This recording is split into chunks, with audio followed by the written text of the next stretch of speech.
Duryudana linepasna ing pacoban lan sageta manggiya karahayon katentreman tansah rukun reruntungan hingga dados jodoh ingkang sejati ingkang sakinah mawaddah warahmah lan Bapak Jailin lan Ibu Yatini anggone mangun bebrayan manggiya tentrem ayem jenjem permanem ayo Maradiage Kakang tabuhen gamelanmu ingsun bakal amiwiti amaos ya kuwi buku jabur pangruwatan ngiras pantes ya kuwi ayo nindakake wajib padha ditindakake bebarengan Kakang. Inggih monggo idalang kula dherekaken.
Awiknanastu namasidham mugya rahayu sagung dumadi.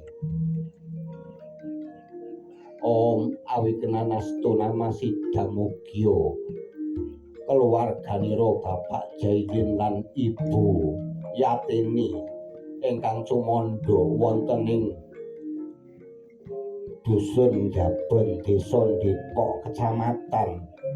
Bendungan Kabupaten Trenggalek rahayu kang tinemu jujug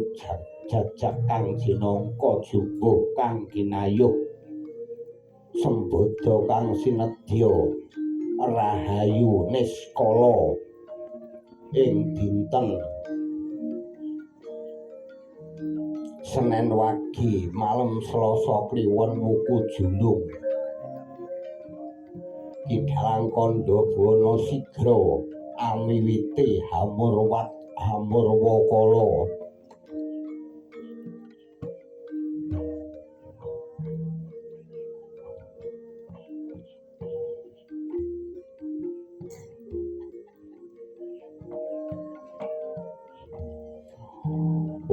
puspa-puspa ujaring Bathara Wisnu kang wis manjing ana ing angkan ingsun kang pangawak braja ateku ing Mahapada bau kumyang kuwung-kuwung guru sira kang pinuja dudu kita kang pinuja kang pinuja keluarganira Bapak Jailin lan Ibu Yatini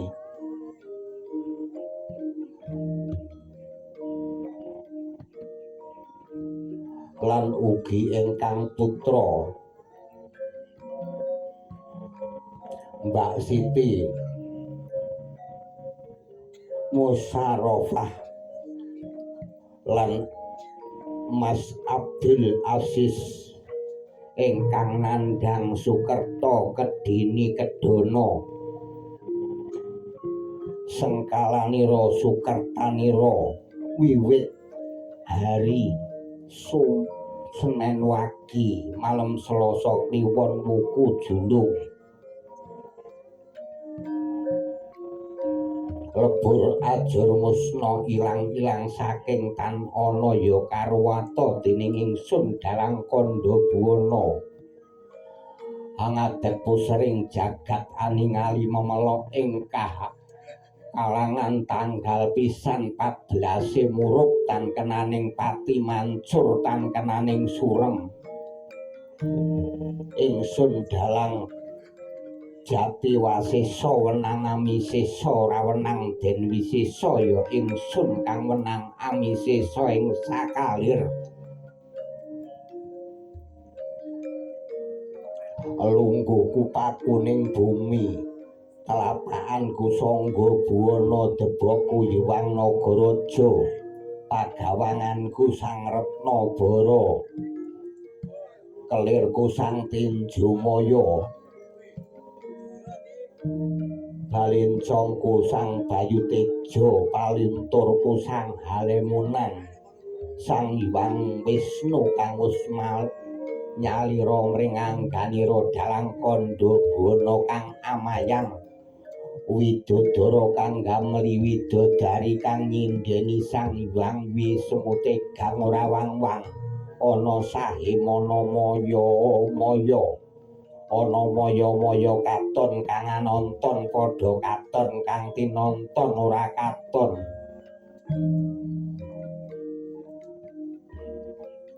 Wong wilahing prayoganira ana geni sangka wetan putih rupane genine Bathara Indra apa ta pakaryaning geni hangobong lan lebur lara geng lara wigena saliring mala trimala tujuh teluh tarak nyana tujuh tenung padha musna budhu idanayan buyan mus lebur dening dayaning geni kang sangka wetan Wong wilahing prayoganira ana geni sangka kidul abang rupane sanga urupe genine Bathara Brahma apa ta pakaryane geni hangobong lan lebur lara gung lara wigena saliring mala trimala tujuh teluh tarak nyana tujuh tenung padha musna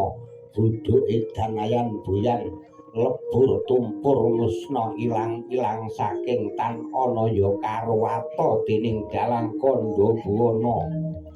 wong wilahing prayoganira ana geni sangka kulon kuning rupane geni pitu urupe genine Bathara Kamajaya apa ta pakaryaning geni anglebur lan ngobongi lara geng lara wigena saliring mala trimala tujuh teluh tarak nyana tujuh tenung padha musna budhu idanayan buyan lebur dening dayaning geni kang sangka kulon wong wilahing prayoganira ana geni sangka lor ireng rupane papat urupe genine Bathara Wisnu apa ta karyane hangobongi lara geng lara wigena saliring mala trimala tujuh teluh tarak nyana tujuh tenung padha musna budhu idanayan buyan wis lebur tumpur musna ilang-ilang saking tan ana ya karwata dening dalang kandha buwana wong wilahing prayoganira ana geni sangka tengah manca warna rupane 8 urupe genine Bathara Guru apa ta karyane angobongi lara geng lara wigena saliring mala trimala tujuh teluh tarak nyana tujuh tenung padha musna budhu edan sampar buyar lebur dening dayaning geni kang sangka tengah angobongi mring Sengkala Sukertanira anak Angger Siti Musarofah lan Sukertanira anak Angger Abdul Aziz Kanandang Sukerta Kedini Kedana Sukertanira lebur ajur musna ilang Sengkalanira bapak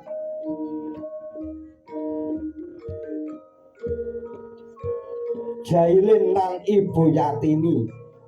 wis lebur musna ilang-ilang saking tan ana ya karwata dening aku dalang kandha buwana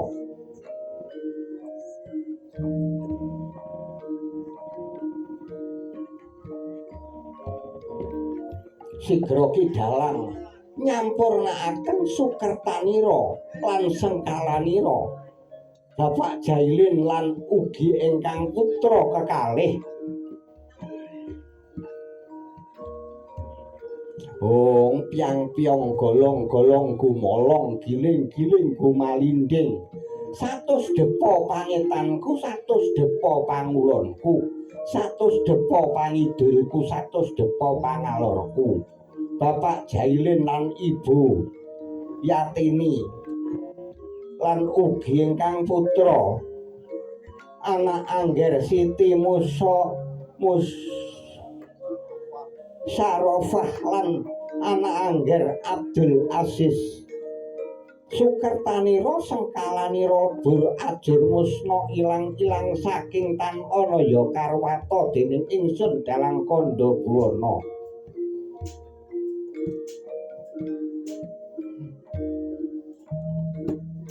mawenang-wenang keluwung tuntang wenangku teka si bapa wenangku saka si biung wenangku saka si kaki wenangku saka si nini wenangku saka sedulur tuwa wenangku sepadha-padha wenangku saking praratu wenangku saking nantra pandita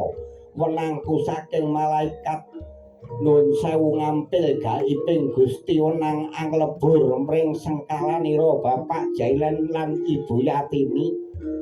wenang anglebur mring Sukertanira ingkang putra anak Angger Siti Rofah lan ugi anak Angger Abdul Aziz Sukertanira Sengkalanira Lebur Ajur Musna ilang-ilang saking tan ana ya karwata dening ingsun dalang kandha buwana pengadegku lemah pesang rambutku sangkura menyang bathukku silih dani netraku sang surya candra kupingku palintangan irungku sang langing angin tutukku sang guwa mantran lambeku sira matangkep untuku sang rajek wesi ilatku sang lemah melet telakku marcu andaru guluku sang lemah sirung dadaku sang kusung-kusung susuku sang gunung kembar wetengku sang lemah mendak purusku talang pancuran uyuhku banyu ing sendang kendhilku sing lemah ngempel rawasku sirung makemaji pupuku tambining pucang dengkulku lemah curi kempolku lemah sangar delama aku lemah setra tindakku lindu prahara geter pater saking sabdaku gluduk minangka seguku gelap minangka ujarku cleret minangka kedhepku taktik minangka lirikku ingsun tumurun ning Madyapada kinawenang buta kala kinawenang buta dengen kinaweden perkasaan kinaweden sarap sawan kinaweden para demit jin setan prayangan kinaweden para demit kinaweden tujuh tenung sisa sengkala ing mangune bakal ganggu gawe mring keluarganira Bapak Jailin lan Ibu Yatini lan ugi bakal ganggu gawe mring putranira kekalih ingkang nandhang Sukerta kedini kedana ya karwata pisan dening aku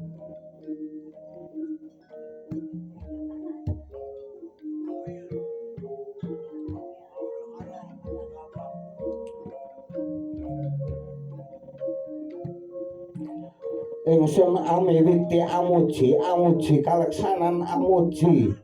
sarine ngebun Prajapati ing wusku durga geni pangiringku yuang galak subeking dadaku netraku sutra citra rina buwana panrak ana waningaku uta dengan panrak ana waningaku lemah wingit panrak ana waningaku lemah kang pamulu lemah kang pamanjang songe landhak pagoyanganing warak panrak ana waningaku lemah miring pakiponing merak panrak ana waningaku ndung lemah kundur wedi dalang prabata bebarengan sekali re lara laga elo ili katuta banyu mili lebur ajur musna ilang-ilang saking tan ana ya karwata dening ingsun dalang kandha buwana matek ajiku si banyak dalang puluh tangkeh rambutmu suket rini ing alismu mata madu ing mripatmu kala lebur musna ilang-ilang saking tan ana hongna muna maswahangalaikum salam milahing buduk bungsur petah bungsir panastis loro kademen usapen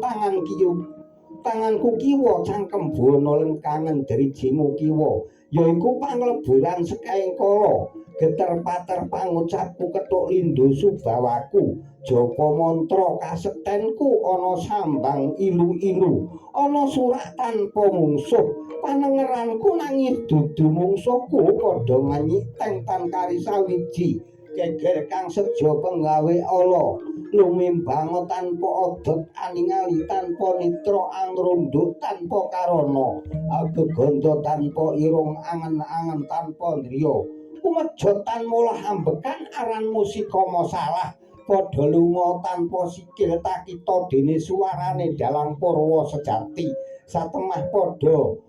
kumbuling kayangan padha marak ing Bathara Dewatan olah sekrabak muga padha karuwatan dening aku dalang kandha buwana aja sira bali-bali lamun sira bali takono bapak biyungmu ngalaikum salam milahing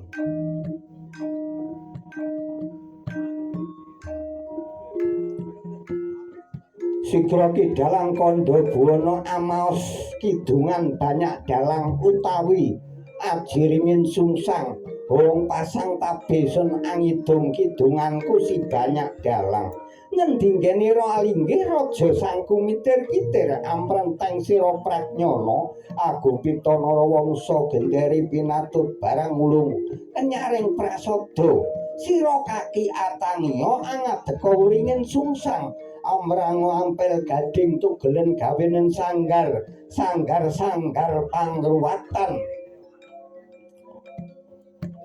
pangruwatan desa mala pangruwatan ujar ala pangruwatan tindak luput angruwat sara supata supataning sanak tuwa angruwata sagunging mala cintraka cintrakaning bapak Jailin lan ibu Yatini lebur ajur musna ilang-ilang saking tan ana ya karuwatan dening dalang kandha buwana agira kang kandha wiju tingkae arang-karangka segane arep nauta lara gung lara wigena gelah trutuh ilanga katuta ing barat lesus agung ya tan ana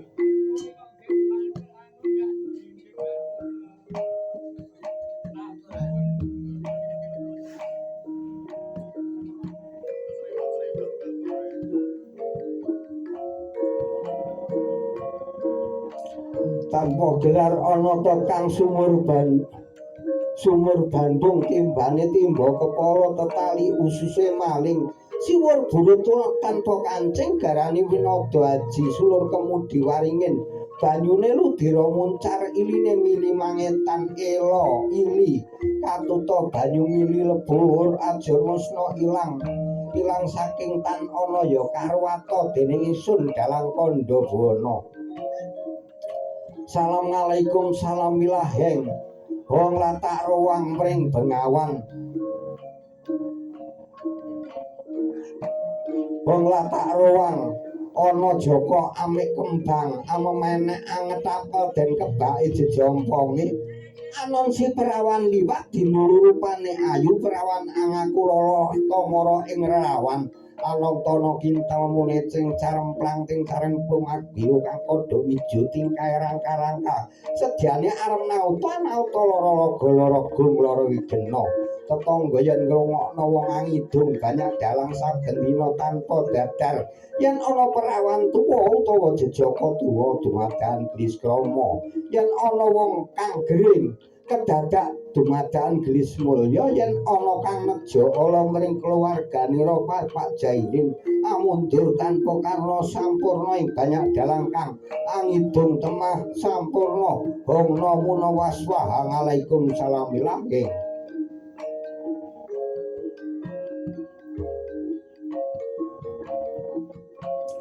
Wong lataruang ing Bengawan Anantana larung kali larunge si banyak dalang loro sanake den larung ing bencana Gunung Jamurdipa akutha ing Kurayana manuk cucuk waja anuju larung kali iberna gawanen lunga hongna munamaswa ngalaikum salam milaheng nuju lara raga lara gung lara wigena anuju mring sengkalanira Sukertanira Bapak Jailin lan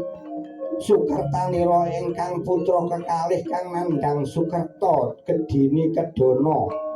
iberna gawanen lunga marang tanah sabrang aja sira bali-bali lamun sira arep bali nggawa Mbok Sri lan Jaka Sedana sediakno tibakno marang sabet-sapon gandha wengkone Bapak Jailin lan Ibu Yatini kamapan ana ing Dukuhan Jabon Desa Depok Kecamatan Bendungan satemah Manggya Rahayu Widodo nir ing Sambekala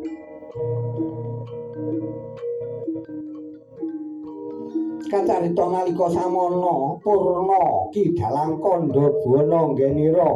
maos kidungan banyak dalang wringin sungsang kagiat kang samya mulat anenggih tuhu punika mambet gandha ingkang ngambar-ambar inggih gandaning Duparatus ingkang sinumet makantar-kantar padha sakala Anjeng Kirat inggih menika Sang Hyang Bathara Kala dewaning bilai ingkang mrepeki mring huyane Ki Dalang Kandha Buwana.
Yaksa Guru Rupane Sedeng Narendra yaksa lelakukan malwaleng ingkang gambira marangah-rangah ladalah wong tetyang kala ludraya manik Mas Patik Raja Dewaku jroning aku Ngupadi Sukerta durung pinangya dadak mampu gandha arumangan Dupara gandaning Duparatus ladalah ing kene ana dalang kang gelar pangruwatan dalang aja enak-enak kapienak bakal tak godha bakal tak goro-godha ya kuwi bakal tak rusak dandanamu bakal tak rok panggungmu yo jagat dewa Bathara wasisaning jagat Pramundita Kakang Pandhak Baju Bacang kula wonten dawuh Maradhyakipun Gutna Sarana ya kuwi ketok bakalan badhe terlentak nggono nyawat Bathara Kala nggone bakal corah-colo wentah Bathara Kala aja takon dosa iki piwalesmu piwalesing sun nggonira bakal curah-curah mentah ganggu gawe marang nggone dalang kandha buana mayang.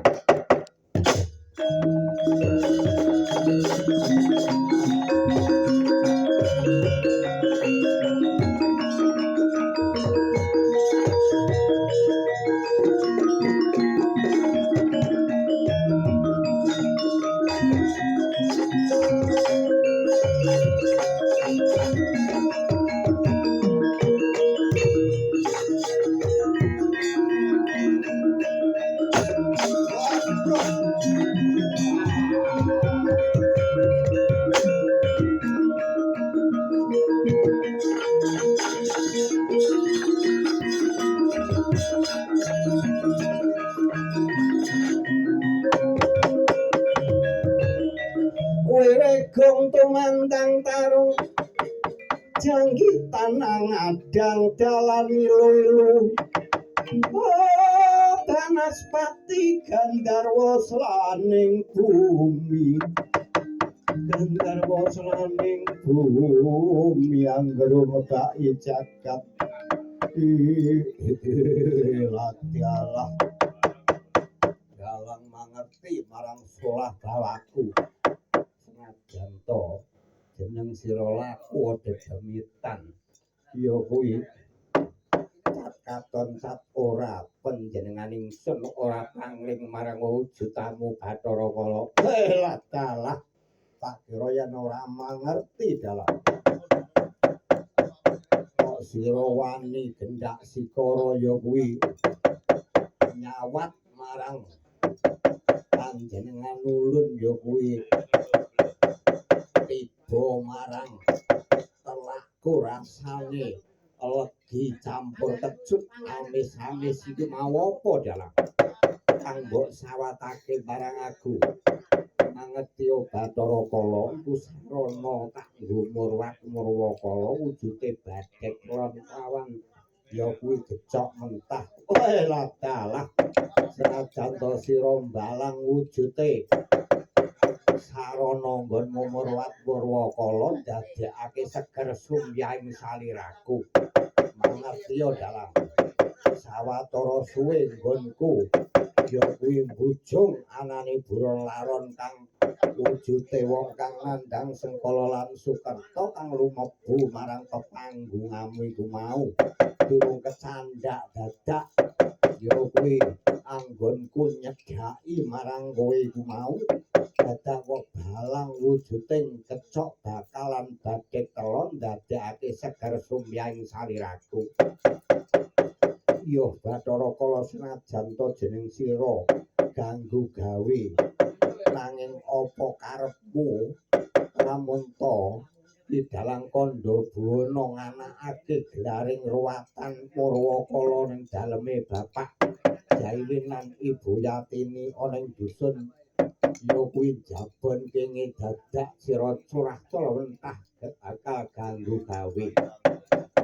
ya dalang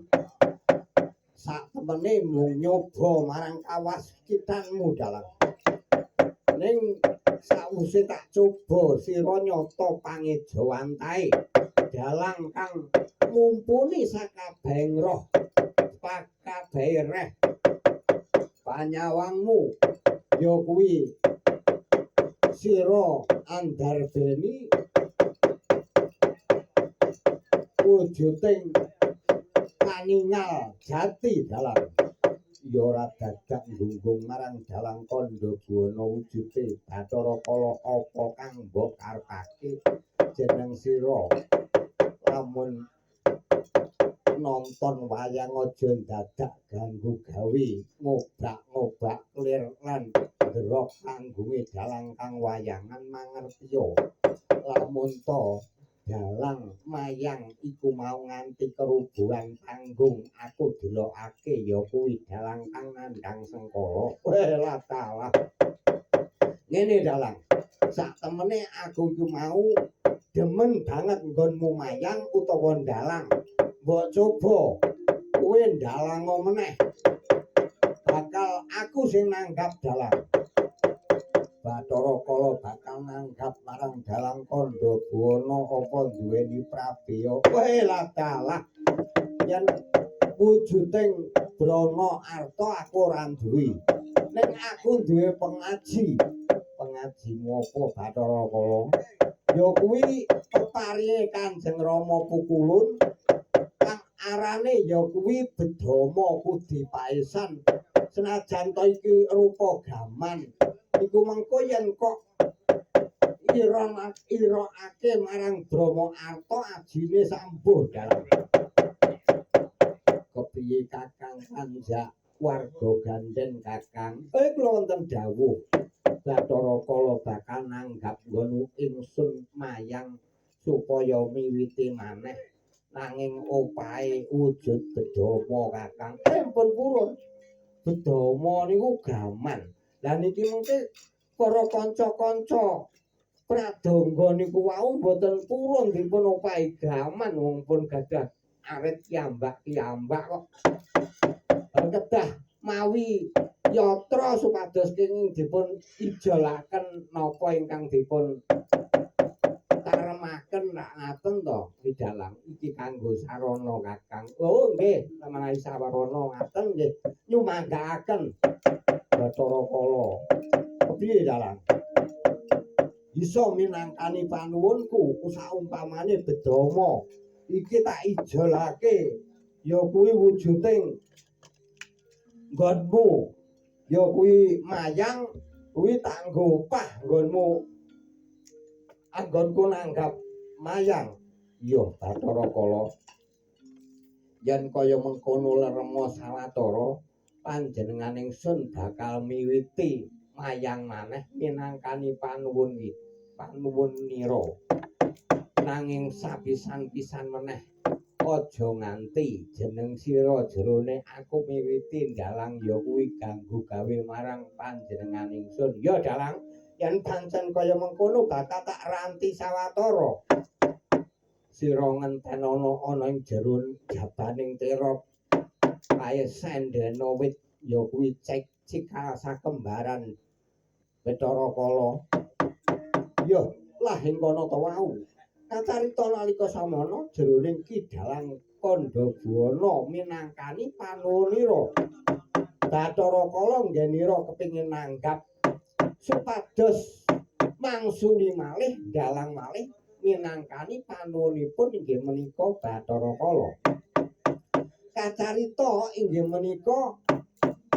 Bathara Kala nyumurupi dumateng wujuding lare ingkang kumledat inggih menika putranipun Bapak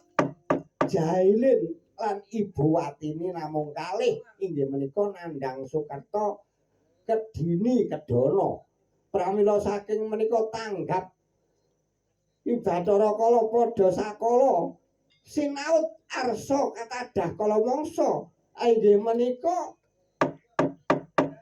mring angganira lare kekalih kagiat kidalang padha sakala tanggap anjegirat Bathara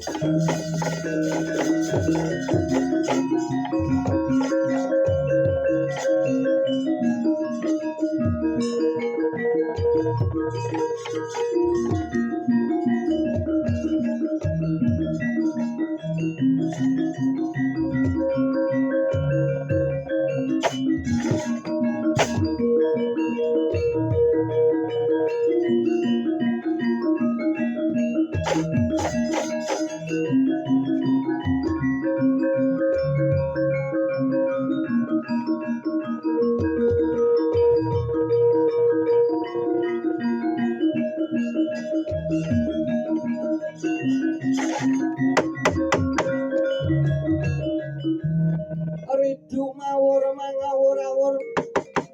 mangawur-awur wurahan tengaran ning ajurit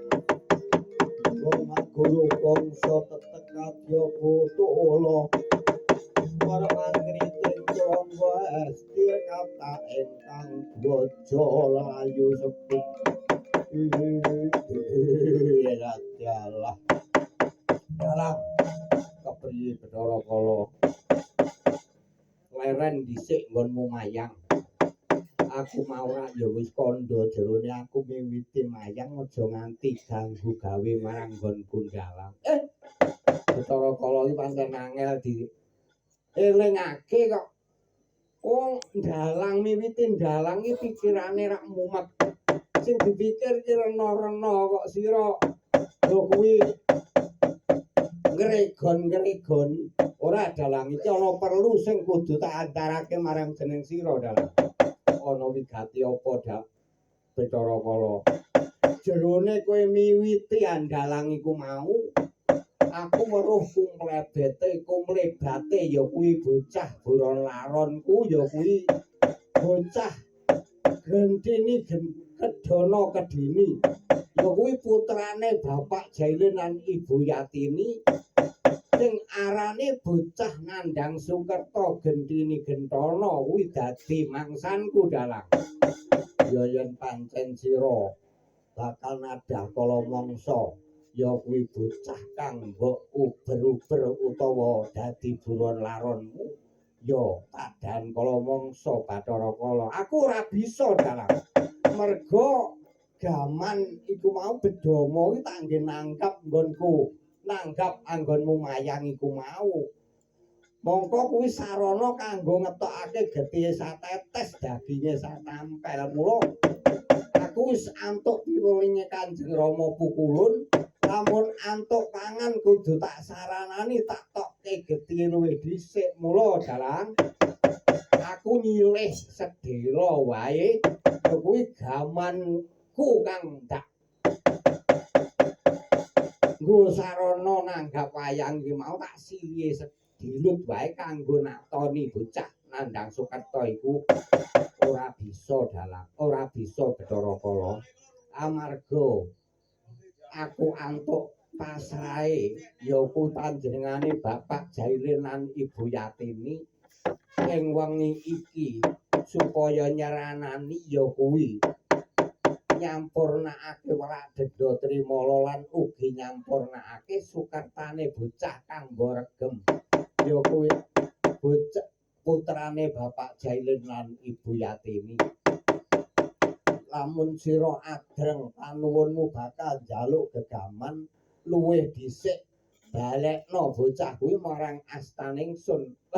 ora sida mangan dalang yen kanjen kaya mengkono ya yen pancen kaya mengkono bakal tak elungake marang kowe ning gamanku balekno merga kuwi sarana kanggo ngupadi pangan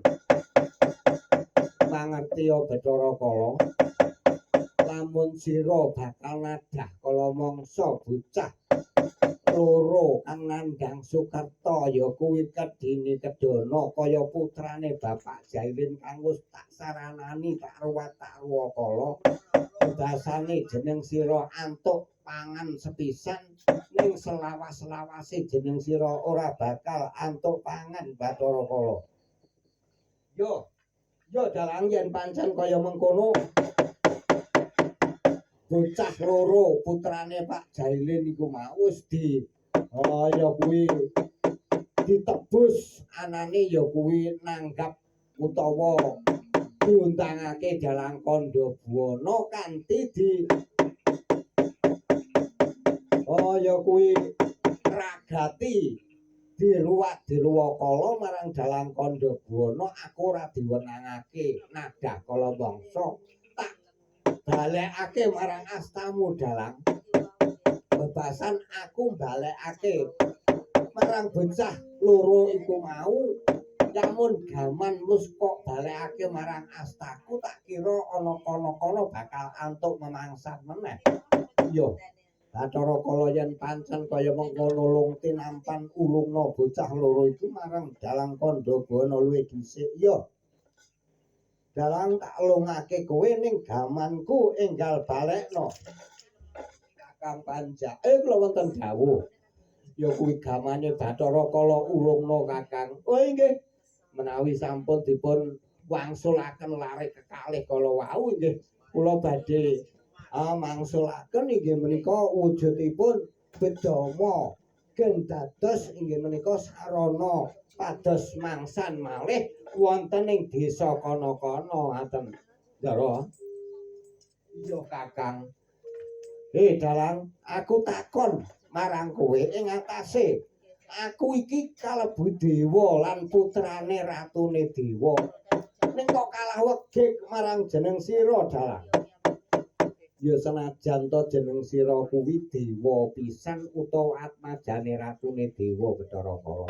Ning tumindakmu kuwi ngawur ampyak-ampyak. Ing atase ora bisa mbedakake ndi kang becik lan ndi kang ala Maradiagi. Yen pancen kaya mengkono ya kuwi gaman bedama kudi paesan tak balekake marang jeneng sira rumaten maneh kanggo ngupadi sarana memangsan Bathara Kala. Ya, Dalang. Ning aku arep takon, aku lan kowe iku tuwa endi, Dalang?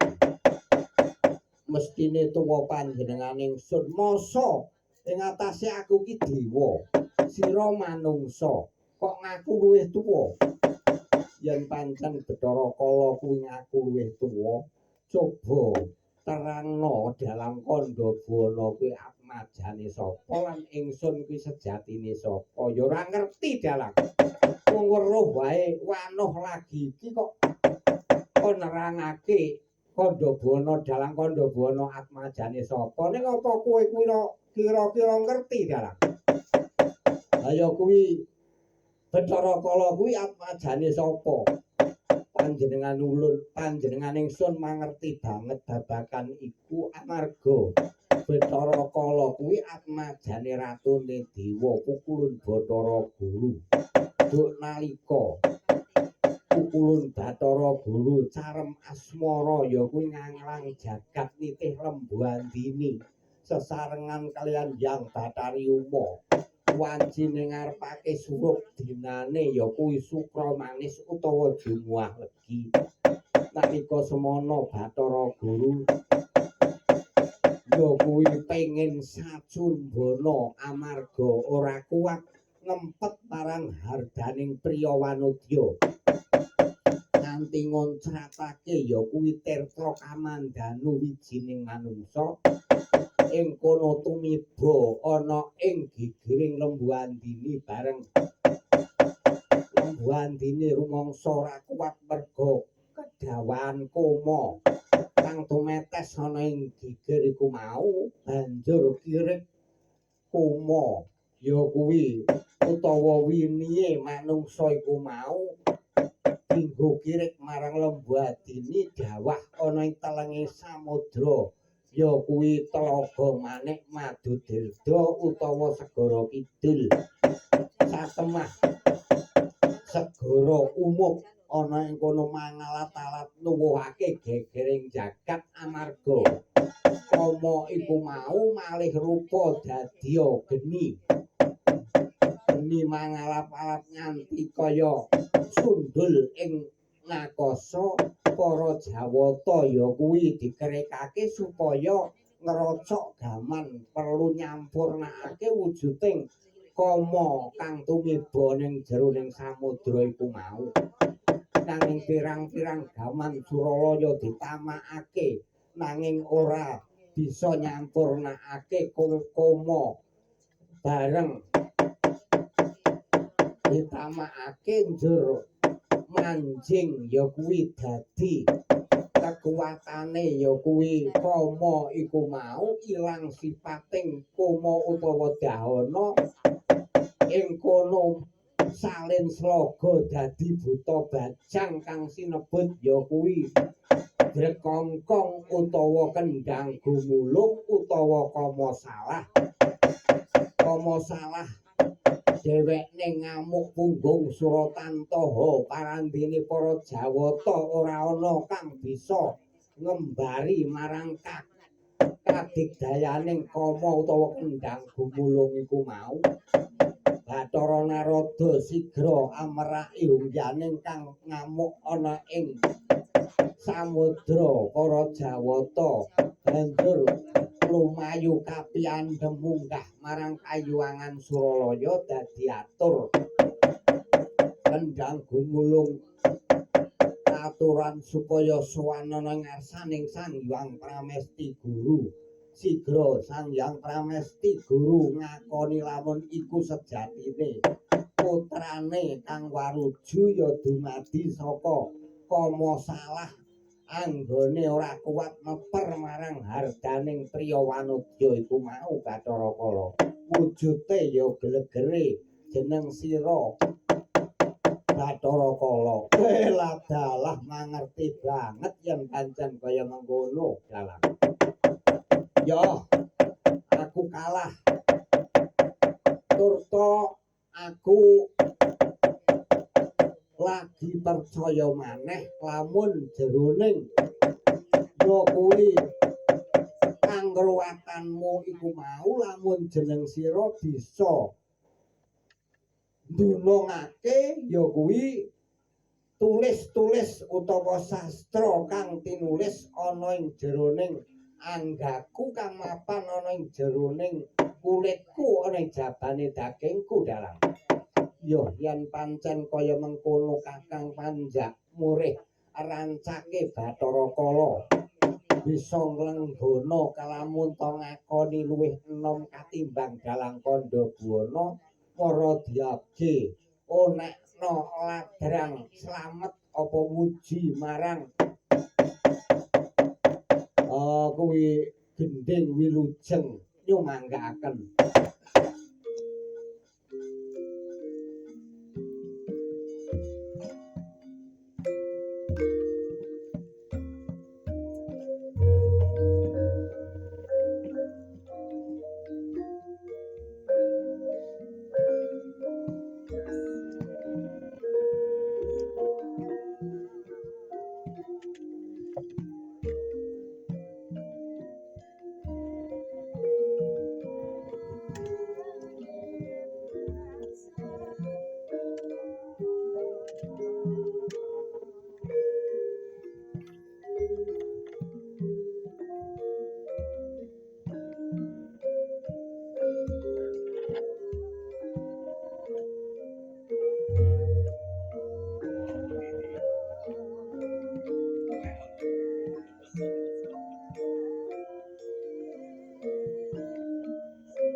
awit nanastu namasidam mugi rahayu sagung dumadi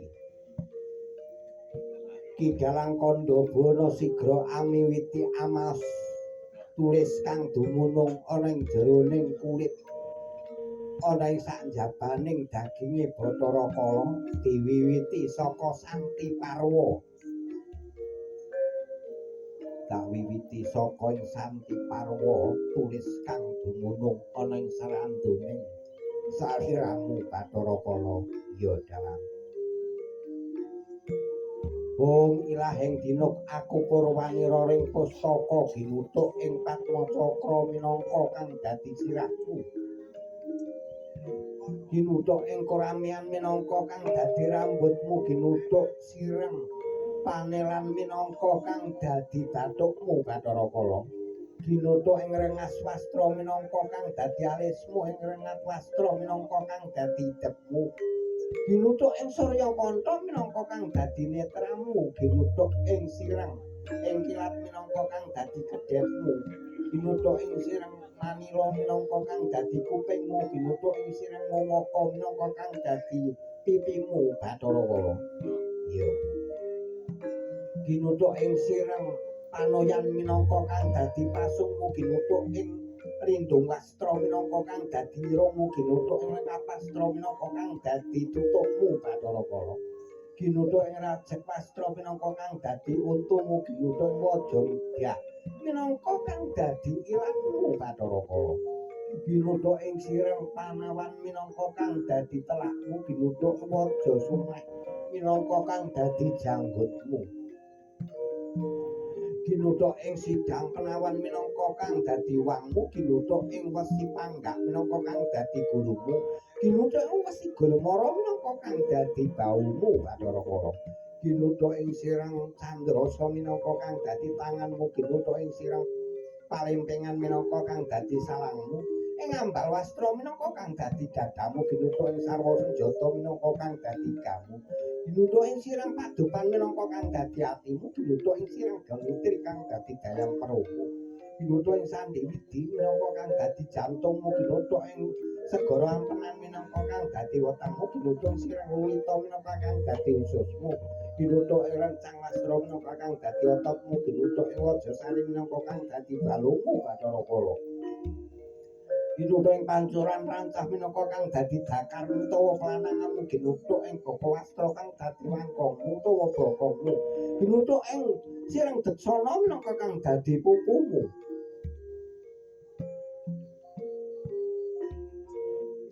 Ginuthuk ing bindi wastra minangka kang dadi garesmu ginuthuk ing waja kiwal minangka kang dadi sikilmu ginuthuk ing gunung waja minangka kang dadi awakmu ginuthuk ing guru wastra minangka kang dadi gedhemu ginuthuk ing brahma wastra minangka kang dadi nafsumu kumejatan mula ambekan ngateka giri-giri awakmu gak salet anjata gimbal anjata gimbal angere angwuh-wuh sira mulat mangetan sakene para jawata kagegeran dene sira dindeleng rupamu aranmu sangkama salah Om Namo Waswaha Waalaikumsalam Wirahmatullahi.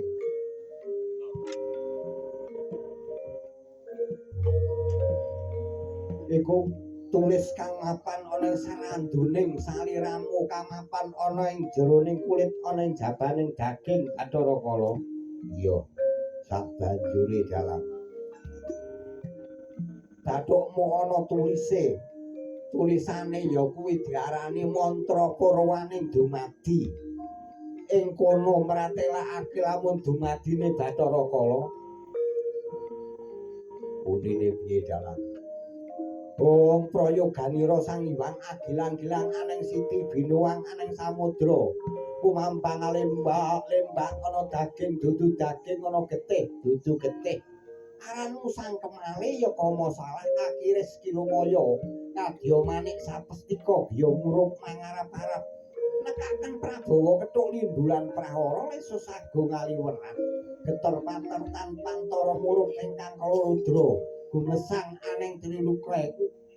punewah kang patma kala cakra saking sang Hyang Girinata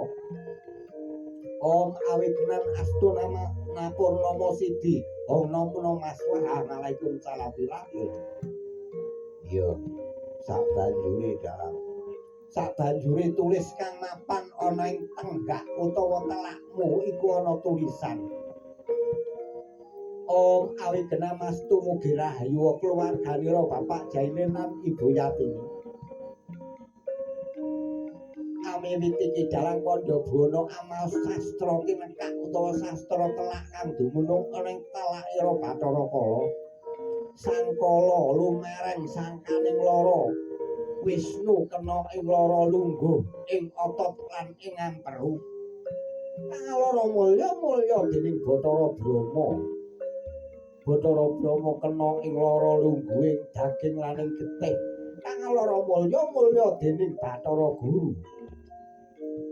Bathara Guru kena ing lara mapane ana ing tutuk turune lumumah lan seranduning awak kang alara mulya-mulya dening Sang Hyang Menang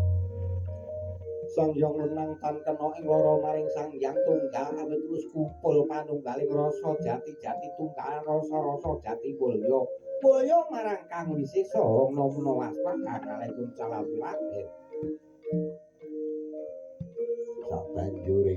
sabanjure ana dadamu ana tulisane Bathara Kala kang sinebut Sastra Rajah Kala Cakra ya kuturusan 8-16 sak maknane. Iya, para diagi ya kuwi wacanen babar pisan dalam. Iya, Bathara Kala, ngalno dadamu bakal tak waca.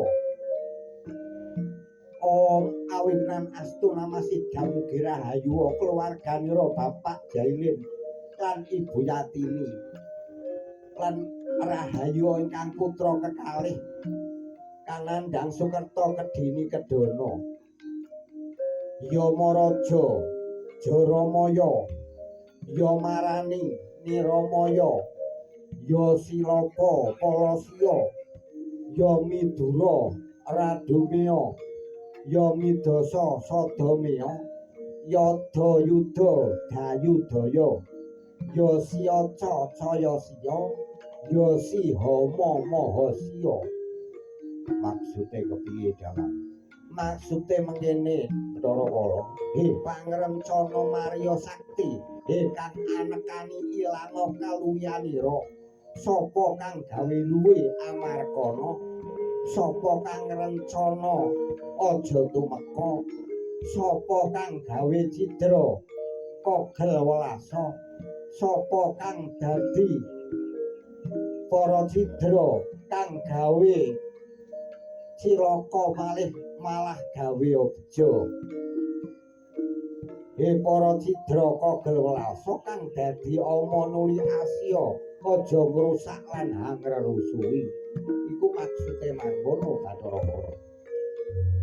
Sing gawe mlarat muga anyugihna. Kang gawe cilaka malah gawe beja. Iya, sak banjure mungkura bakal tak tulis. Ya kuwi bakal tak waca gigirmu Bathara Kala.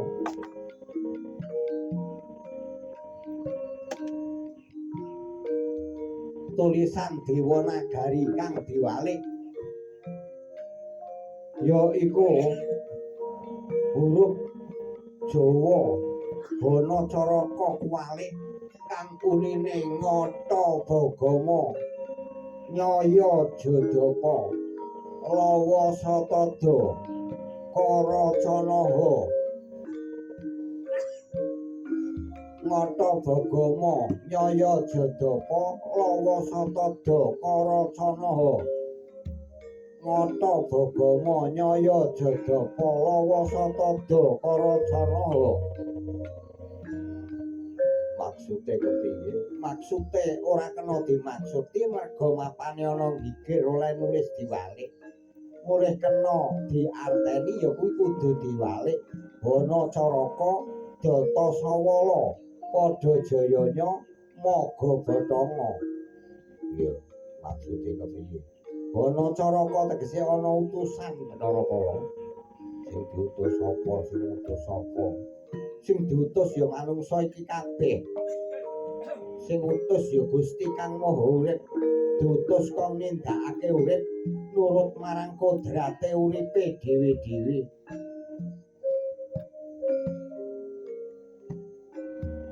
Data Sawala dat kang ora sawala. Tegese yen diutus kang nindakake wajibe urip ya kudu tindakake nurut marang kodrate uripe dhewe-dhewe. Ya. Padha jayanya tegese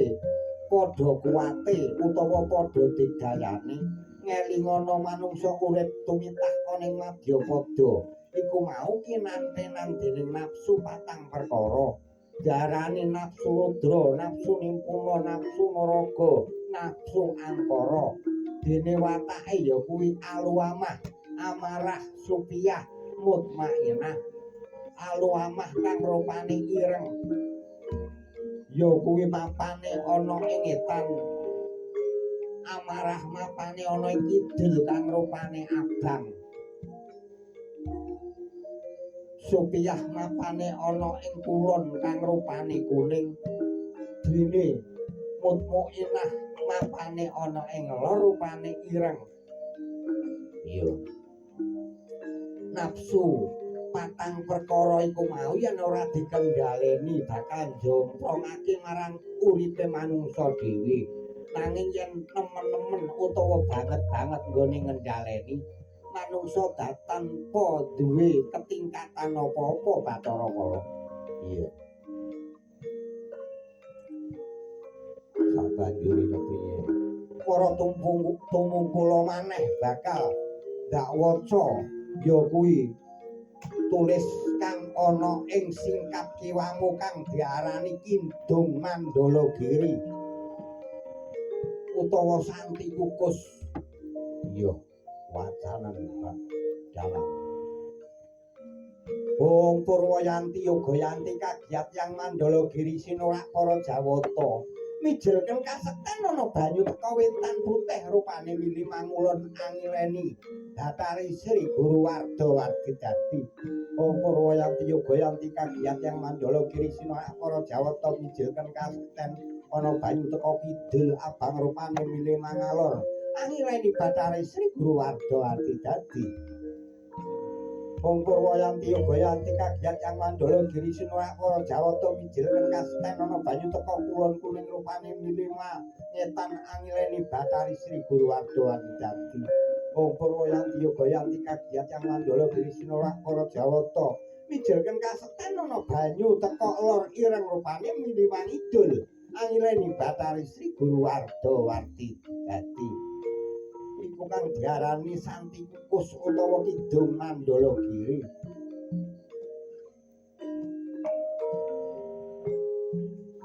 Sakwise rampung nggon ingsun maca Santi Kukus bakal tak waca tulis kang dumunung ana ing bau tengenmu kang diarani Mantrang Sakti Candu Sekti utawa Bala Serewu. Bathara Kala ndarbeni kekuatan linangkung bebasan jinatah mendat jinala menter nora tegas papak paluning pandhesisaning Gorinda iku mau amarga kadunungan Aji Candu Sekti. Wong ingsun amatek ajiku Candu Sekti Sang Hyang Ila-ila Guna Santi Guna Ila Warna Sang Hyang Ayu Palungguhku Sang Hyang Toya Panadeku Nagaraja ing gadah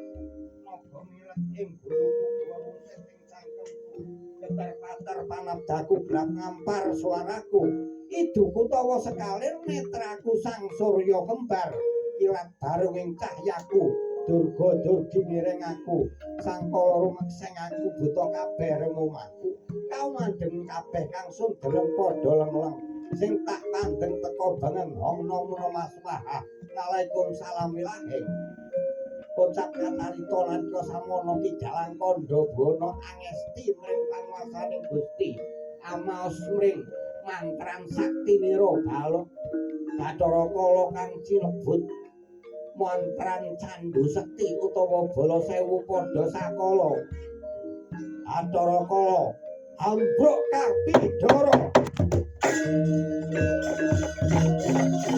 Waduh, Kakang.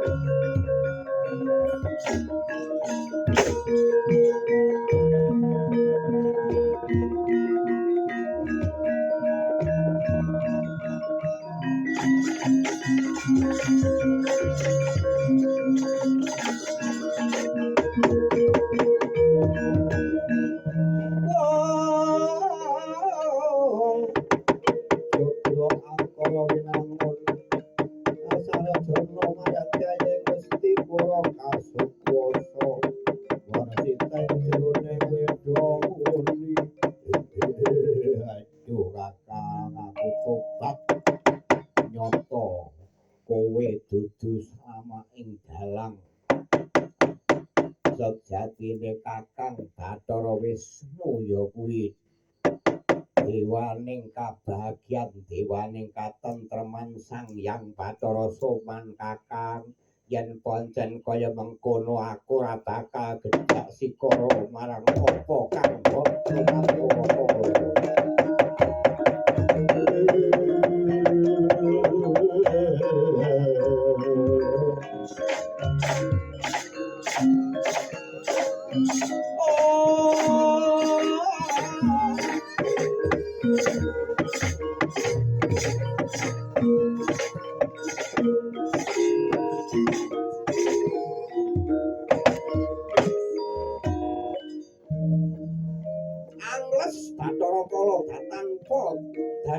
Bodhaya sasampunira Kidalang Kandabana amaos tatas titis tetes ana nggih punika rajah-rajah kang tinulis ana ing angganira Bathara Kala sigra ngalumpruk datan Bodhaya eling-eling Dalang Kandabana panuksmaning Sang Hyang Wisnu dewaning katentreman dewaning kabagyan wis datan kasamaran marang obah mungsi ing titah ijo antak bauta pungun-pungun Bathara Kala sasampunira angsal sabda jati idu genine Dalang Kandabana sigra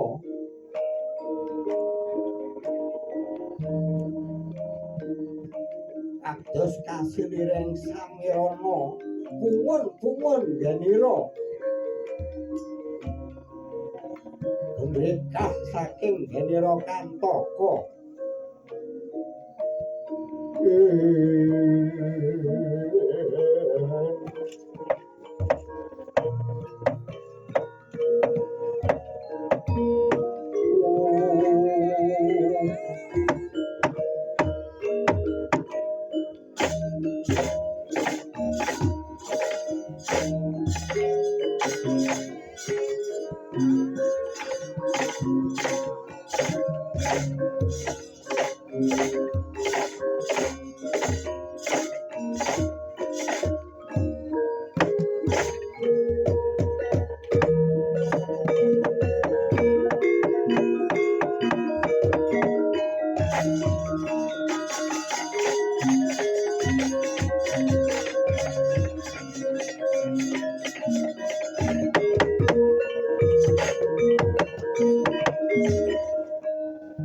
mananjur laku ning angin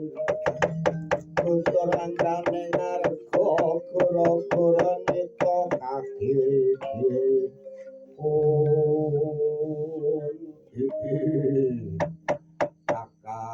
Kakang Sang Hyang Wisnu sak temene sira api-api macak dadi dalang nanging sak temene sedulurku tuwa kang banget dinektenan dening kadangmu ya kuwi Bathara Kala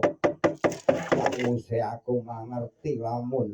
ya kuwi Kakang Bathara Wisnu kang wis nyalira marang wujude ya kuwi Dalang Kandabana ing kene aku ora pisan ganggu gawe marang keluarga agung Bapak Jailin lan Ibu Yatini nggone mengku gati ya kuwi bawahi putrane Amurwa Kala kang ditindakake marang Ki Dalang Kandabana Kakang iya Bathara Kala ing kene panjenengan ingsun ya kuwi ngelingake marang jeneng kita jeneng sira aja pisan-pisan jeneng sira ganggu gawe kelawan putrane Bapak Jailin lan Ibu Yatini kang amung loro ya kuwi kang mentas ndak ruwat tak ruwa kala tak resiki sukertane lamun sira kepengin golek memangsan maneh miling-milinga anjejangkung ana ing desa kono-kono sing durung disaranani marang wujude dalang pangruwatan ya Dalang Kandabana ya Kakang yen pancen kaya mengkono aku trima bakal ya kuwi bali nanging sadurunge bali aku njaluk adus ya kuwi banyu 7 banyu 9 ana ing sendhang pangruwatanmu mewah bakal isuh kembang setaman aku bakal ninggalake papan kene nanging aku njaluk mbok dusi banyu warna 7 iku mau perlune muga aku antuk pitulunganing Gusti kang murba jagat anggonku tumindak luput ya kuwi bakal ngangkah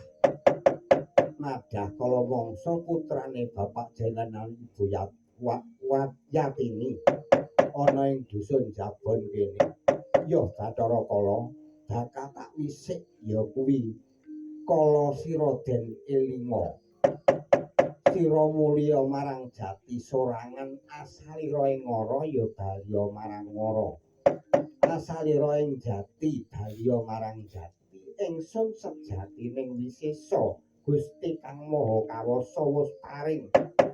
ya kuwi panguwasa marang panjenenganing ingsun kelebur sakabehing sengkala lan sukerta kang sinandhang marang atmajane Bapak Jailinan Ibu Yatini. Ya Kakang, sadurunge aku bali mara diadi dusana banyu sanga Kakang. Tanjung adus banyune mijil saking Telaga Manik. Uma kang ngedusi Durga kang ngosoki Wisnu kang hangentas. Sakwuse ndak dusi ya kuwi bakal tak kekudang anake dikuramenyan agedhe asedepah biang-biang Gus Pestika maya-maya ana maya-maya katon kang nonton padha katon kang tinonton ora katon golong-golong gumalompong gulung-gulung gumalumpung hong namuna maswaha.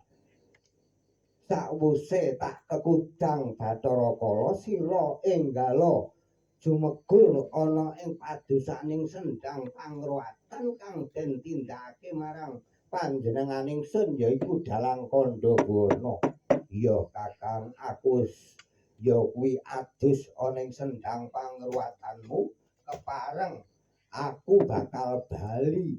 Ya balimu saka papan kene iriten para wadya balamu wong bocah jin setan priprayangan engklek-engklek balung tandak ketitik sing picak padha tuntunen sing lempoh utawa lumpuh padha gendongen aja ana kang kari ulune salomba kang gogrok ana ing sabet sapone Bapak Jailin lan Ibu Yatini ana ing dusun Jabon kene Bathara Kala. Yo nanging aku njaluk panggang buceng minangka ya lirune bocah kang mbok resiki utawa mbok ruwat mbok ruwakala. Iya sing ana wae gawanen sing ora ana ya kuwi aja mbok takokake lamun ana kekurangane. Ya kuwi setitik baka sawi titik ya kuwi ngeneki babagan sesandingan asan lan sesajine bakal tak tambal marang wujude suku satak selawe dinar ya kuwi duit swidak uang kaping pindho ya kuwi kanggo tebusane bocah kang ingsun resiki tak ruwat tak ruwakala ya Kakang. Sak banjure aku njaluk ya kuwi mori putih perlune daliku saka ing kene bakal tak nggo kudung yen panas yen udan tak nggo payung. Sabanjure aku njaluk meneh ya kuwi debokmu kang mentas kok nggih mayang iki perlune bakal tak nggo lelumban ana ing Samudra Kidul karo bocah baju barat 100 cacah 144 karya raharja Kakang nggonmu nindakake pangruwatan muga tansah rahayu kang tinemu aku bakal bali marang Kahyangan Nusa Kambana Kakang.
Dening utamaning nata berkuti palaksana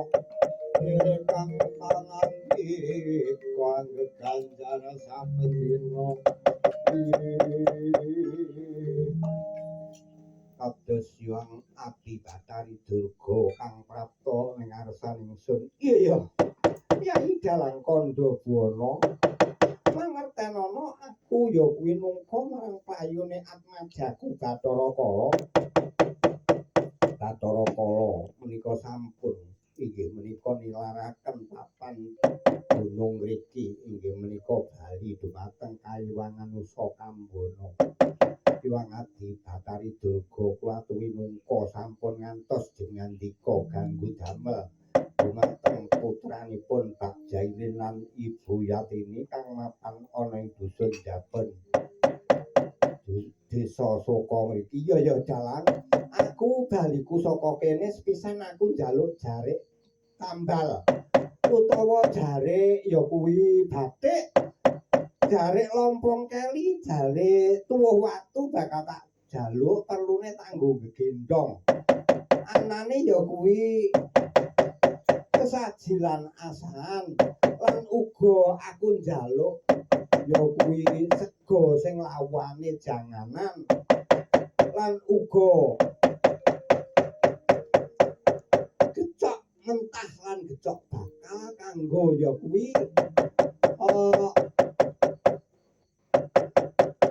oleh-oleh baliku saka papan kene bali marang Kahyangan Dantang Mangure karya Raharja dalang.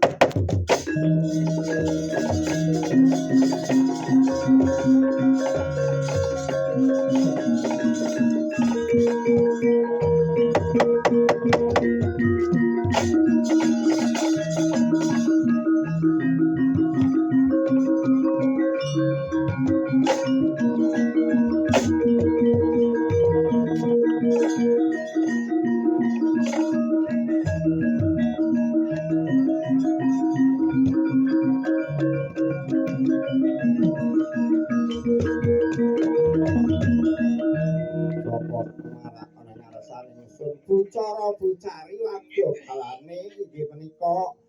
Hyang Adi Batari Durga. Ya kuwi aku bakal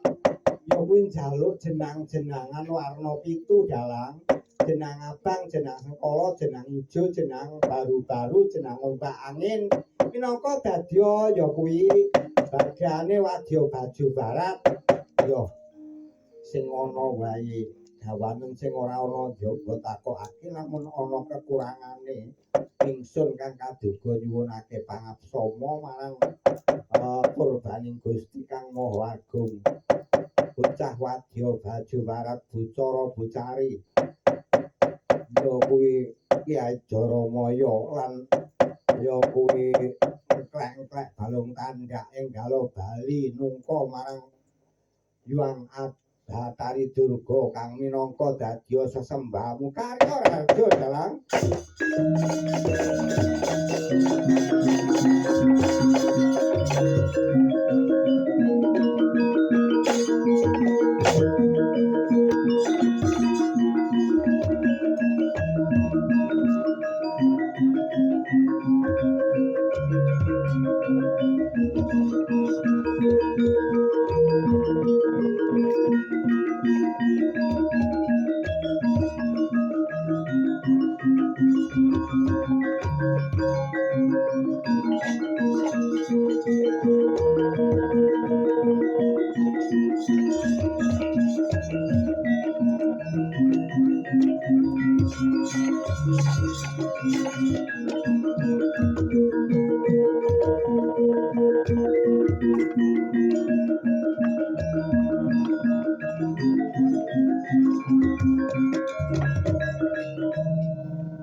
Kaki among nyai among kang pareng suwana ngarsa nyandika ki dalan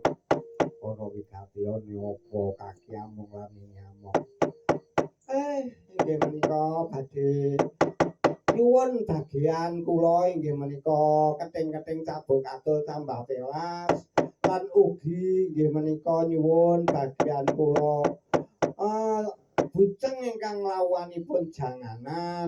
lan ugi inggih menika iwel-iwel lan nuran-nuran menika bagianipun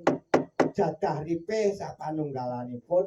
kula anggen kula opah anggen kula momongi dumateng keluarganipun Bapak Jailin lan Ibu Yatini dalang saputra wayahipun ning kula mekas sak empune dipun ruwaki dalang Kandha Buwana inggih menika sampun ngantos nglalekaken dumateng inggih menika anggenipun memetri dumateng sederekipun ingkang lair bareng sawat inggih menika Kakang Kawah Adiaryanipun amargi inggih menika kanthi dalan mekaten tansah nguri-uri lan keluri dumateng sederekipun ingkang kerawat lan ingkang boten kerawatan kala wau badhe manggihaken inggih menika gangsar utawi lancar anggenipun pados pangupa jiwa ngaten. Iya, bakal tak aturake marang Bapak Jailin lan Ibu Yatini, Kaki Among Nini Among. Lan kula nyuwun inggih menika kinangan inggih menika lan ugi sesrokok Jawa. Kula nyuwun inggih menika bagianipun bojo kula inggih menika Kaki Among ngaten. Sak sampun mekaten kula badhe angemongi dumateng inggih menika keluarga agung Bapak Jailin lan Ibu Yatini wonten ing dusun Jabon niki dalangipun kula badhe manggen wonten ing Kebrak Papat dalang.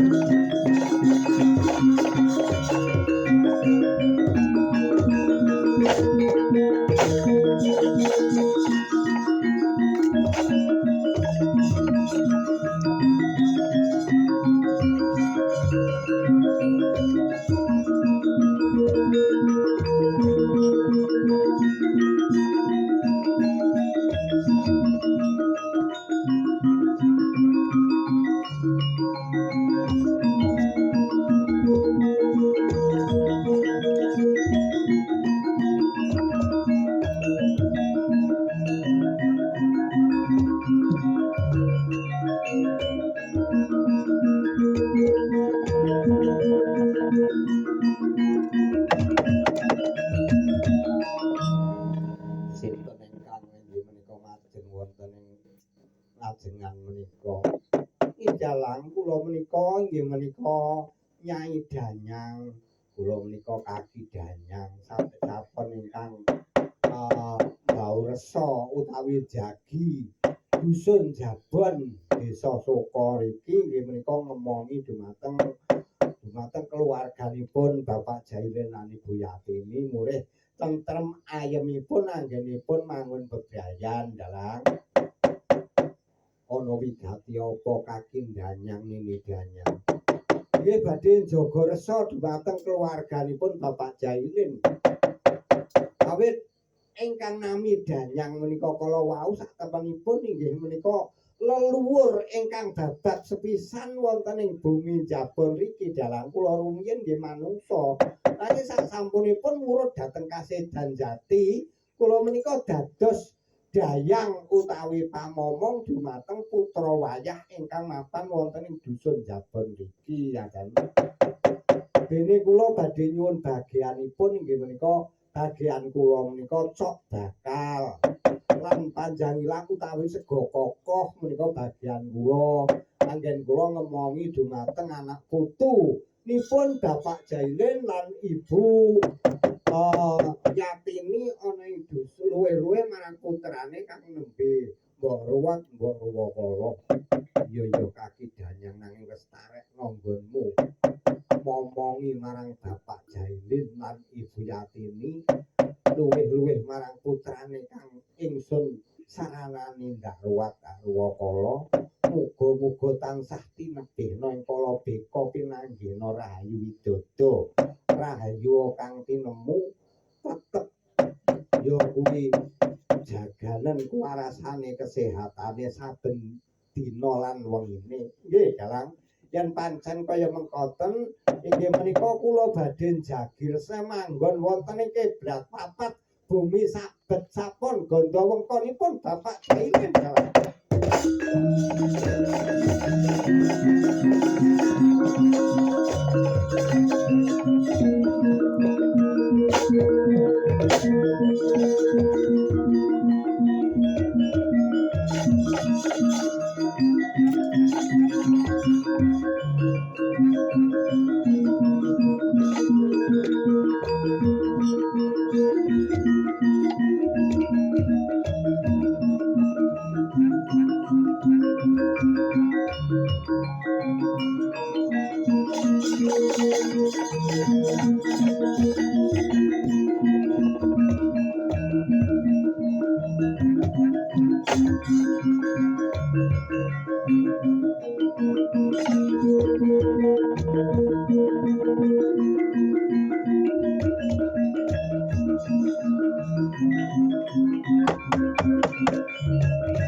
Ya kuwi melu-melu nyekseni marang ujupe Bapak Jailin lan Ibu Watini nggone mengkugati ngentas mitulus kang putra ya kuwi kanthi di adiwada ing awan iku mau pun kakang kang kaduga supaya durungi marang kersane si Adi anggone murwat-murwakala. Sause rampung pun kakang ya kuwi mapan ana ing gedhong lara denake Ibu Yatini ya kuwi bakal jaga resa marang kayuwanane luwih-luwih maringi ya kuwi lancaring sandang lawan pangan lewat ya kuwi rezekine supaya lumintu banyu mili. Bakal melu-melu njurungi ya kuwi bakal ndongani Allahumma rubung kuning sekar kencana Sri Lulut jalma katut pamedane Gusti kita para wali sami amuji-amuji sarining bumi. Mbok Sri sedana sira wis tumurun marang keluarga agung Bapak Jailin lan Ibu Yatini maringi rezeki kang lumintu banyu mili tetep tansah jajak jujung kang jinangka jumbuh kang ginayuh Allahumma taruk agung tarupe Mbok Sri lan Joko Sedana katon ijo riyo-riyo kadya sanggar waringin telaga menga sumber mili Allahumma masku mambang rezekine Bapak Jailin lumintu banyu mili tansah pinaringana rahayu widodо nir ing sambekala salami-lamina.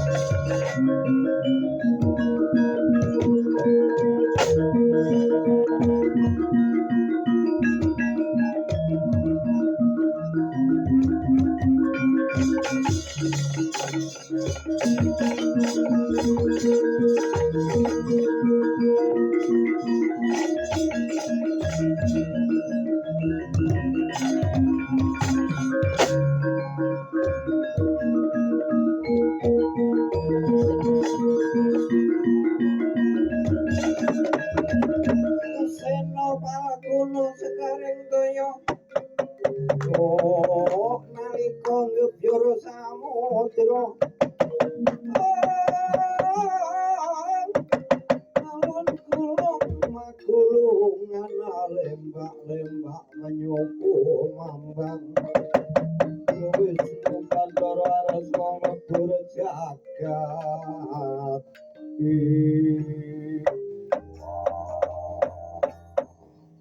Adi dalang kondo bono tak kira wis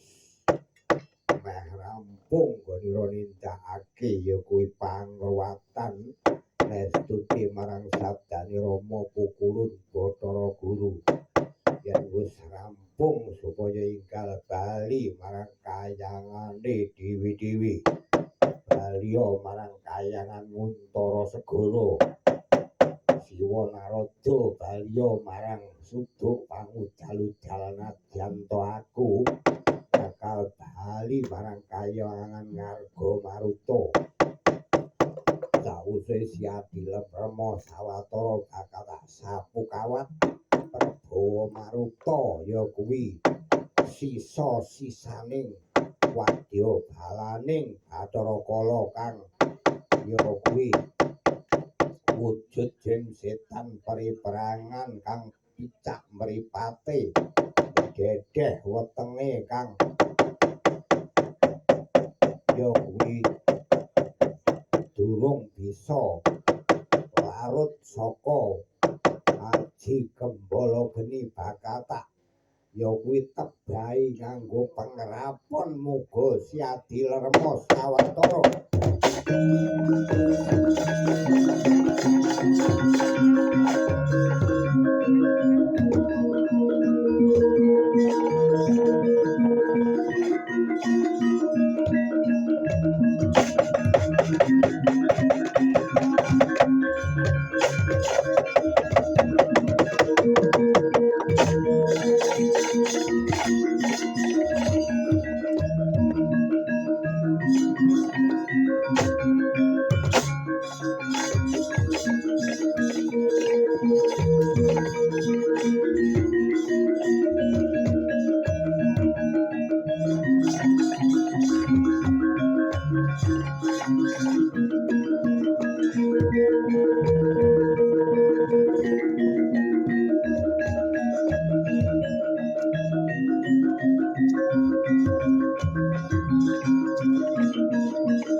ingkang arupi inggih menika Ruwaturwa Kala ingkang sampun kula aturaken mbok bilih kanca kula menika kathah mbok menawi wonten kurang subasitanipun anggenipun sesrawungan wonten ing dalem mriki kawula ingkang kajibah nyuwunaken gungi samudra pangapsami dumateng keluarga jenandika Bapak Jailin lan Ibu Yatini ana ing dukuhan Jabon iki. Inggih kidalang ngaturaken gunging panuwun senajan to kula minangka dados atas nama wakil keluarga. Mbok bilih wonten klentah-klentunipun kirang anggen kula mertitekaken dumateng rawuh panjenengan sedaya inggih kula nyuwun gungi samudra pangapsami mboten langkung kula ngaturaken gungi panuwun ingkang tanpa pepindhan dumateng Kidalang Kandabana ingga sak kanca rombongan sedayanipun bilih ing mangke kondur kula badhe nderekaken mugi tansah rahayu kang tinemu jaya-jaya wijayanti nir ing sambikala inggih sami-sami Bapak Jailin lan Ibu Yatini mugi-mugi andayanana inggih menika anggen kula nyambut utawi nindakaken pangruwatan ngriki mugi-mugi saged kinabulan wonten keluarga agung panjenengan sak pengker kula mandya ayem tentrem jenjem permanem rahayu kang tinemu sepisan merdika tetep merdika tansah anjayeng bawana nuwun inggih ngaturaken gunging panuwun pramila saking menika kula namung saged ngaturaken gunging panuwun ing wekdal punika kula mboten saged mbales menapa-menapa ing mangkanipun inggih menika dananipun sampun dipun aturaken kala rumiyin inggih Bapak ngaturaken gunging panuwun inggih tanpa upami lah ing kono wau sak sampunipun inggih menika pamit Ki Dalang Kandabwana menika wonten tumuruning wahyu katentreman ingkang dumawah wonten ing sabet-sabon ganda wengkon ing dusun Jabon papan dunungira Bapak Jailin lan Ibu Yatini nggone mengku gati tansah pinaringan rahayu widodonir ing sambikala.